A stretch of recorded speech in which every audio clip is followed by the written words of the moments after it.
Hello mga kumarites ko! Welcome back to my YouTube channel. My name is Yvonne, ang tenderang vlogger ng QC. Ang topic natin ngayon guys ay saan legit na makakahiram ng pera. Alam nyo, ang dami nagtatanong sa akin, Sis Yvonne, saan ba pwedeng makahiram ng legit na pampuhunan, pandagdag puhunan, or gusto mag-expand ng business?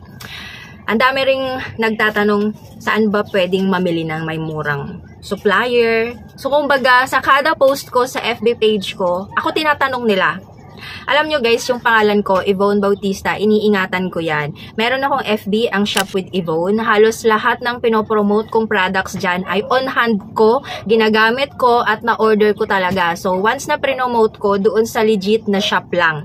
Meron din kaming Shopee, ang Jack and Yvonne or ang J&Y Shopee Store. Ako mismo nag-handle ng FB page at kung meron man kaming tauhan na magpapak ng mga paninda naming gamis at ng mga toy pads, talagang sinasabi ko sa kanila na kailangan maayos yung product, maayos yung pagpapak kasi ako nagpo-promote at ang pangalan ko ang masisira doon kahit na hindi naman ako yung nagpack.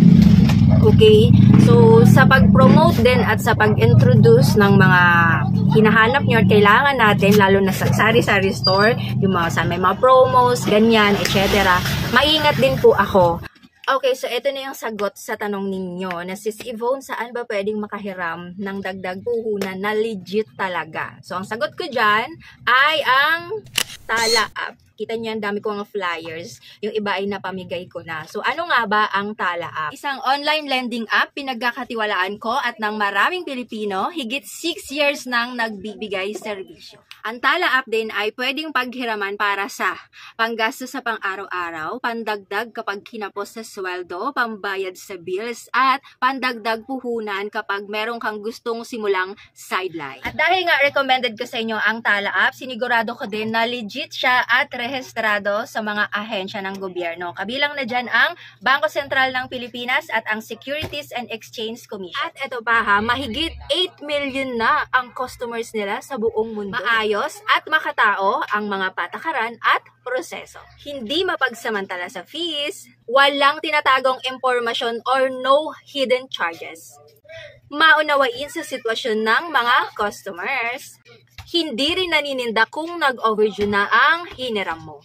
Huwag din mag-alala dahil hindi kailanman tatawag sa mga kaibigan nyo or kamag-anak nyo.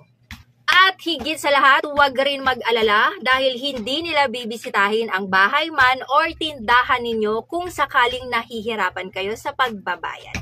Ibig sabihin lang yan mga kumaritas ko, hindi lang basta puro business si Tala dahil hangad nilang makatulong na umasenso ang buhay financial ng mga customers nila. At kayo yun kapag nag-loan na kayo kay Tala. Okay, question. Sis Yvonne, ano naman ang benepisyong makukuha namin sa Tala? Sa first loan nyo po, pwede kayong makaloan ng from 1,000 pesos up to 3,000 pesos at pwede itong lumaki hanggang 25,000 pesos. Pwede rin kayo ang mamili ng repayment date na swak sa schedule ninyo kung kailan yung dating ng pera ninyo. At pwede nyong bayaran ang hiniram nyo from 15 days up to 61 days. At ito pa ang good news, kapag nag-download ka ng Tala sa Google Play Store, siguraduhin na pasok ang referral code ko para meron kang 150 pesos na discount sa total na babayaran mo. Next question, Sis Yvonne, gaano ba kadali ang pag-apply sa Tala app? Napakadali lang talaga. Kailangan mo lang ay ang iyong Android cellphone at isang valid ID lang. Pumili ka lang sa mga to. So, eto na yung isang question na inaantay ninyo kanina pa. Magkano naman ang interest or babayaran sa Tala? Okay? 3 lang po ang kailangan tandaan. Una ay ang principal o yung halagang hiniram ninyo. Pangalawa, meron tayong processing fee na 3.99% lang. At ang pangatlo ay ang daily service fee na 0.43%. Kada araw ito i-charge at kayo ang may control nito. Babayaran nyo lang ang mga araw na ginamit nyo. So, success! Nakahiram ka na kay Tala. Isa pang frequent asked question. Saan ko naman pwede makuha ang hiniram ko kay Tala at saan ko ito pwedeng bayaran. Huwag mag-alala dahil maraming pagpipilian nationwide. Mga cash out options kung saan nyo pwedeng makuha ang loan nyo kay Tala at mga repayment options kung saan nyo pwedeng bayaran ang nahiram nyo kay Tala. Okay, magre-recap lang tayo ha. I'm sure pagkatapos nito, magda-download ka na at maglo-loan ka na sa Tala. Sa Tala, pwedeng humiram ng 1,000 pesos up to 3,000 pesos sa first loan at pwedeng lumaki hanggang 25,000 pesos.